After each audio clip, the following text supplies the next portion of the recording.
ক্রিকেটের মাঠে খেলোয়াড়দের প্রতিটি পদক্ষেপ, বলের গতি, ব্যাটের সংযোগ নির্ভুলভাবে বোঝার জন্য বিভিন্ন প্রযুক্তি ব্যবহার করা হয়।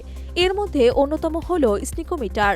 এটি ক্রিকেটের এমন একটি গুরুত্বপূর্ণ প্রযুক্তি যা ব্যাট বলের সংযোগ নির্ধারণে গুরুত্বপূর্ণ ভূমিকা পালন করে।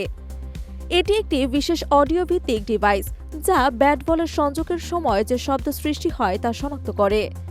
এটি মূলত বোলারের করা ডেলিভারি ব্যাটসম্যানের ব্যাটে লেগেছে কিনা তা নির্ধারণ করতে সাহায্য করে। যখন ফিল্ড আম্পায়ার কোনো আউট নিয়ে সন্দেহ থাকেন, তখন তৃতীয় আম্পায়ার স্কিনোমিটার ব্যবহার করে নিশ্চিত সিদ্ধান্ত নেন। স্নিকোমিটার মূলত ম্যাচ সম্প্রচারের সময় ব্যবহৃত হয়। এটি স্থাপন করা হয় মাঠের চারপাশে ক্যামেরা এবং মাইক্রোফোনের মাধ্যমে। স্ট্যাম্পের সঙ্গে সংযুক্ত বিশেষ মাইক্রোফোন থাকে যা ব্যাট ও বলের সংযোগের শব্দ শনাক্ত করে। স্নিকোমিটার সরাসরি সম্প্রচারের জন্য ব্যবহার করা হয় এবং এটি ম্যাচের ধারাভাষ্যকার ও তৃতীয় আম্পায়ারদের মনিটরে প্রদর্শিত হয়। স্নিকোমিটার শব্দের পরিবর্তন শনাক্ত করতে মাইক্রোফোন ও স্পেক্ট্রোগ্রাফ ব্যবহার করে। যখন ব্যাট ও বলের সংযোগ হয় তখন একটি আলাদা স্পাইক দেখা যায়। এই স্পাইক দেখে তৃতীয় আম্পায়ার সিদ্ধান্ত নেন। স্নিকোমিটার ক্রিকেটে বিশেষত ক্যাচ আউট, এলবিডব্লিউ, স্টাম্পিং এবং স্লিপে নেয়া ক্যাচ নিয়ে বিভ্রান্তি দূর করতে সাহায্য করে।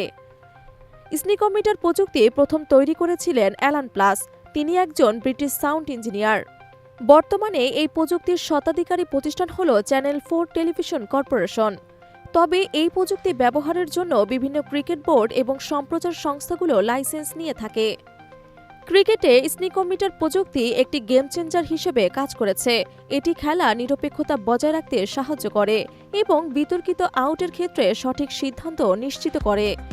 স্নিকোমিটার প্রযুক্তির কারণে ক্রিকেট এখন আরও বেশি ন্যায্য ও প্রতিযোগিতামূলক হয়ে উঠেছে। বর্তমানে আল্ট্রা এজ প্রযুক্তি স্নিকোমিটারের একটি উন্নত সংস্করণ হিসেবে ব্যবহৃত হচ্ছে।